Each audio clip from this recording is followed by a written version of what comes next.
Salam saudara-saudara yang selalu setia bersatu teduh dan belajar firman Tuhan. Semoga Allah senantiasa menyatakan kehadirannya bersama kita sehingga dapat membangun iman dan kepercayaan kita kepadanya. Saudaraku, seperti biasanya mari kita mengawali saat teduh kita dengan berdoa. Bapa kami yang ada di surga, terima kasih buat sepanjang hari yang telah berlalu dengan baik bersamamu. Apapun yang telah terjadi hari ini, kami percaya kasih-Mu selalu melingkupi kami dan Engkau merencanakan masa depan yang penuh pengharapan bagi kami. Bapa, saat ini kami bersiap-siap untuk masuk dalam saat teduh dan bersekutu dengan-Mu melalui firman-Mu. Berikanlah kami hati yang dipenuhi hikmat dan pengertian saat kami mendengarkan penyampaian firman-Mu. Urapilah kami dengan minyak yang baru, sehingga setelah selesai mendengarkan firman-Mu, kami memperoleh kekuatan yang baru. Terima kasih Bapa, dalam nama Tuhan Yesus Kristus, kami berdoa dan mengucap syukur. Amin. Saudara yang terkasih di dalam Tuhan Yesus, ayat Alkitab untuk renungan firman Tuhan malam ini akan kita baca dari kitab Nahum 1 ayat 3. Tuhan itu panjang sabar dan besar kuasa, tetapi Ia tidak sekali-kali membebaskan dari hukuman orang yang bersalah. Ia berjalan dalam puting beliung dan badai, dan awan adalah debu kakinya. Tuhan kita adalah Tuhan yang berjalan dalam puting beliung dan badai. Hal ini mengingatkan saya tentang dua kisah dalam Alkitab mengenai Tuhan Yesus dan badai. Badai yang pertama tertulis dalam Markus 4 ayat 35 sampai 41. Dalam peristiwa badai itu, Tuhan Yesus tidur di buritan kapal sampai murid-muridnya membangunkannya. Tuhan Yesus kemudian menghardik badai itu sehingga menjadi tenang. Badai yang kedua tertulis dalam Matius 14 ayat 22 sampai 33. Dalam peristiwa badai itu, Tuhan Yesus berada di daratan, sementara murid-muridnya ada di perahu. Di tengah badai, Tuhan Yesus berjalan di atas air, yang kemudian juga membuat Petrus berjalan di atas air. Tuhan Yesus bisa meredakan badai hanya dengan suaranya, karena Allah mengenali Tuhan Yesus sebagai penciptanya dan mereka mentaatinya. Sebaliknya, manusia seringkali melupakan Tuhan sebagai penciptanya, sehingga seringkali memberontak terhadap Tuhan. Tetapi saat manusia menghadapi badai dalam kehidupannya, entah itu berupa masalah-masalah keluarga, keuangan, sakit penyakit, pekerjaan, pelayanan, dan lain sebagainya, manusia selalu mencari Tuhan untuk mendapatkan jalan keluar. Oleh karena itu, Tuhan mempergunakan badai yang terjadi dalam kehidupan manusia untuk menunjukkan dirinya dalam gambaran yang baru. Dalam kisah badai yang pertama tertulis demikian. Markus 4 ayat 41. Mereka menjadi sangat takut dan berkata seorang kepada yang lain, "Siapa gerangan orang ini sehingga angin dan danau pun taat kepadanya?"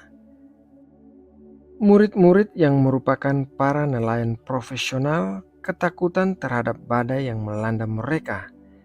Namun ketakutan mereka tidak sebesar ketakutan mereka kepada Tuhan Yesus saat Tuhan Yesus menghardik badai dan menenangkannya. Rasa takut kepada Tuhan seharusnya mengalahkan semua rasa takut kita. Tuhan jauh lebih besar dari semua badai, sehingga kita harus lebih takut kepada Tuhan dibandingkan badai yang kita alami.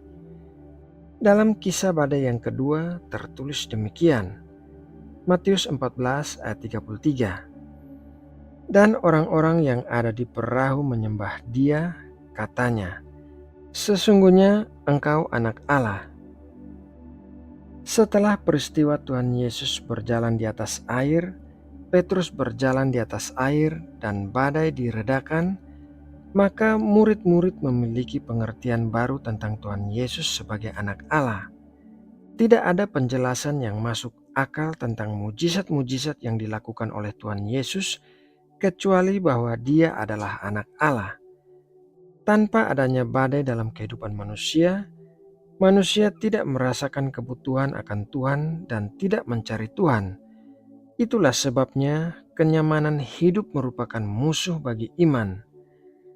Dalam setiap badai yang terjadi dalam kehidupan manusia, Tuhan selalu ada. Entah itu di dalam perahu atau berjalan di atas air, Tuhan selalu ada bagi kita. Tuhan tidak pernah menjanjikan akan menyingkirkan setiap badai, tetapi Tuhan menjanjikan untuk menyertai kita melewati badai itu bersama-sama. Baik kita berjalan dalam ketaatan akan perintah Tuhan, namun masuk dalam badai, maupun kita berjalan dalam ketidaktaatan dan masuk dalam badai, Tuhan tetap menyertai kita. Saudara yang terkasih di dalam Kristus, melalui renungan firman Tuhan malam ini, hendaklah kita mempercayai Tuhan yang berjalan dalam badai bersama kita. Tidak ada badai sebesar apapun yang bisa menghambat penyertaannya. Tidak ada badai sebesar apapun yang tidak taat mendengarkan suaranya. Semua badai dalam kehidupan kita akan berhenti dan tenang kembali. Nah, saudara yang terkasih, demikianlah renungan firman Tuhan malam ini. Semoga melalui renungan yang kita dengarkan ini, iman kita dibangkitkan dan dikuatkan bahwa Tuhan yang berjalan dalam badai selalu menyertai kita.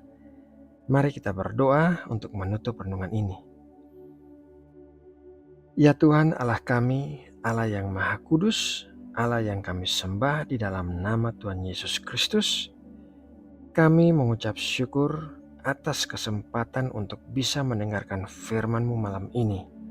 Sebelum kami tidur, kami mau merenungkan apa yang kami dengarkan sehingga hal itu menjadi rema dalam hidup kami. Kami menghargai setiap benih firman yang kami terima karena kami menyadari bahwa Engkau membentuk dan mengubah kami melalui firman-Mu. Terima kasih ya Bapa. Saat kami tidur malam ini, kami berdoa memohon perlindungan dan damai sejahtera-Mu melingkupi kami, memberikan kami tidur yang tenang dan dijauhkan dari segala sesuatu yang jahat. Berkatilah kami juga dengan kesehatan pada tubuh kami, sehingga kami bisa mempergunakan tubuh kami untuk melakukan pekerjaan-pekerjaan yang memuliakan nama-Mu. Kami serahkan segala kebutuhan kami dan keluarga kami, serta semua pergumulan hidup kami ke dalam tangan-Mu. Kami percaya Engkaulah Gembala Agung kami. Engkau akan mencukupi semua kebutuhan kami. Ya Bapa, tidak lupa kami berdoa bagi saudara-saudara kami yang saat ini sedang sakit. Kiranya Engkau menjamah dan menyembuhkan dari setiap penyakit mereka. Kiranya Engkau memberikan pemulihan dan kekuatan yang baru. Dan kami juga berdoa bagi saudara-saudara kami yang sedang bergumul dalam masalah-masalah yang berat. Kiranya Engkau memberikan pertolongan dan jalan keluar yang terbaik. Terakhir kami mau berdoa bagi bangsa Indonesia dan para pemimpin negeri ini. Kiranya Engkau memberkati Indonesia dengan kesejahteraan, keamanan di seluruh penjuru negeri, dan kemakmuran bagi seluruh rakyat Indonesia. Kiranya Engkau memberkati dan melindungi para pemimpin Indonesia yang memegang amanat untuk menjalankan roda pemerintahan di negeri ini. Jadikanlah Indonesia sebagai negara yang aman sentosa dan dipenuhi dengan kedamaian. Terima kasih ya Bapa. Kami berdoa dan mengucap syukur dalam nama Tuhan Yesus Kristus. Amin.